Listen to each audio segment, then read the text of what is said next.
Les faits se sont passés à Oumé au quartier USAID en 2021. Prudence est une fillette de 6 ans qui vit dans une famille chrétienne. Un jour, aux alentours de 17h, alors que ses parents sont absents, ses grands frères l'envoient acheter du sel à la boutique. Chemin faisant, la petite aperçoit un homme, la trentaine, aide-maçon. Ce dernier la hèle, mais apeuré par son attitude louche. Une fois à la boutique, Prudence a du mal à en ressortir. Le boutiquier, pensant que la petite s'amusait, la somme de rentrer à la maison remettre ce pourquoi elle a été envoyée. Prudence obéit, sauf que sur le chemin du retour, l'aide-maçon qui guettait l'empoigne et la conduit dans une maison inachevée. Sur place, il la déshabille et la violente. Les cris de douleur et les « tout ton pardon fait à cause de Dieu » de Prudence tombent dans des oreilles de sourds. Une fois sa libido assouvie, le jeune homme coupe de l'herbe et essuie l'entrejambe de l'enfant avant de la laisser partir. C'est en pleurs et on sent que Prudence retourne à la maison pendant que son violeur lui rentre dans sa tanière.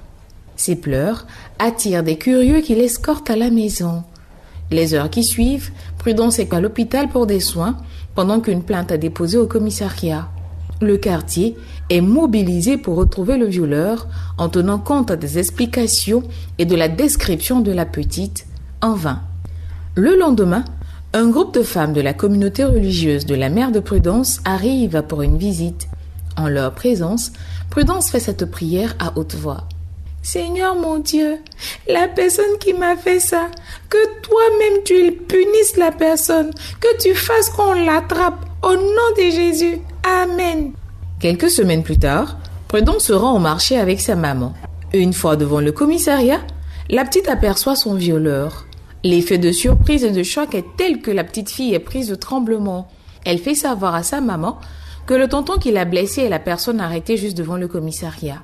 La maman rassure sa fille et avec tout son sang-froid entre dans le commissariat signaler aux forces de l'ordre que le suspect est devant leurs locaux. Les minutes qui suivent, le suspect est mis aux arrêts et déféré par la suite. Selon nos sources, avant de mettre la main sur le violeur, plusieurs photos de criminels avaient été montrées à Prudence et elle avait désigné ce dernier. Un violeur récidiviste qui s'en prend des fois à des petits garçons. Est-ce la prière de Prudence qui a poussé le violeur à venir se pointer devant le commissariat? En tout cas, une chose est certaine, il est toujours à la Mako. Quant à Prudence, pour minimiser son traumatisme, ses parents l'ont confié à sa marraine, question de changer d'air et surtout continuer ses études. Toujours selon nos sources, le violeur est issu d'une famille aisée qui fait toujours son possible pour le sortir de prison.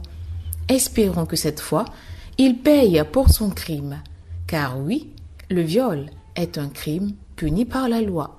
Ça se passe ici. Radio Côte d'Ivoire, Abidjan, 88.fm.